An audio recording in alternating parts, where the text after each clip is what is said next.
కృష్ణా జిల్లా గుడివాడలో ఎన్టీఆర్ భరోసా పింఛన్లను కూటమి నేతలతో కలిసి స్థానిక ఎమ్మెల్యే వెనిగండ్ల రాము పంపిణీ చేశారు.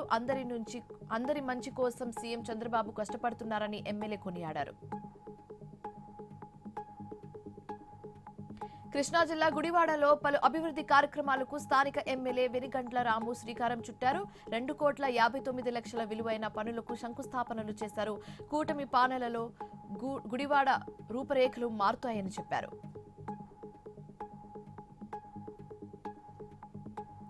విజిబుల్ పోలీసింగ్ లో భాగంగా నంద్యాలలో పోలీసులు విస్తృత తనిఖీలు చేపట్టారు. నేర నియంత్రణ, నిషేధిత వస్తువులు, అక్రమ రవాణా అరికట్టేందుకు తనిఖీలు చేస్తున్నట్లుగా జిల్లా ఎస్పీ సునీల్ వెల్లడించారు. ఆసిఫాబాద్ జిల్లా రెబ్బెన్న మండలం నంబాలలో పోలీసులు అరవ్ అలై కార్యక్రమాన్ని నిర్వహించారు.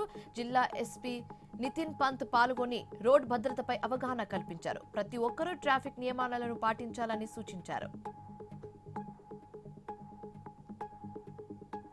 ఏలూరు జిల్లా జంగారెడ్డిగూడెంలో భారీ చోరీ చోటు చేసుకుంది.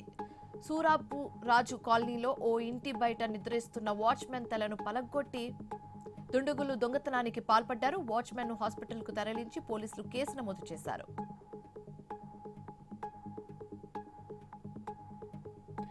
నల్గొండలోని బ్యాంకులో బంగారం తాకట్టు పెట్టేందుకు వెళ్లిన మహిళ బ్యాగును చోరీ చేసిందో ఓ కిలాడి లేటి. సీసీ కెమెరాల సహాయంతో పోలీసులు కేసును ఛేదించి నిందితురాలిని అదుపులోకి తీసుకున్నారు. 9 తులాల బంగారం స్వాధీనం చేసుకుని బాధితురాలకు అందజేశారు పోలీసులు.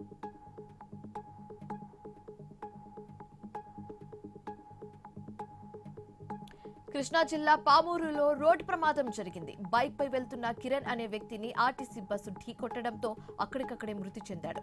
మృతదేహాన్ని గుడివాడ ప్రభుత్వ హాస్పిటల్ కు తరలించారు.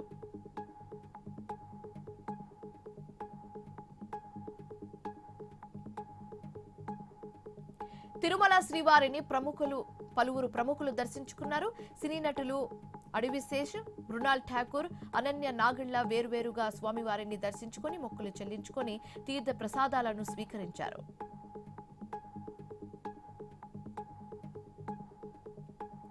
యాదగిరిగుట్ట శ్రీ లక్ష్మీ నరసింహ స్వామివారిని త్రిపుర గవర్నర్ నల్లు ఇంద్రసేనారెడ్డి దర్శించుకున్నారు. కుటుంబ సమేతంగా స్వామివారికి ప్రత్యేక పూజలు నిర్వహించారు.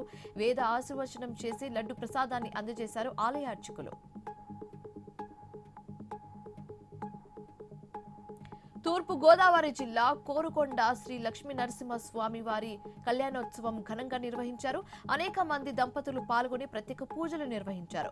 తిరుమల తిరుపతి దేవస్థానం నుంచి పట్టు వస్త్రాలను అధికారులు సమర్పించారు.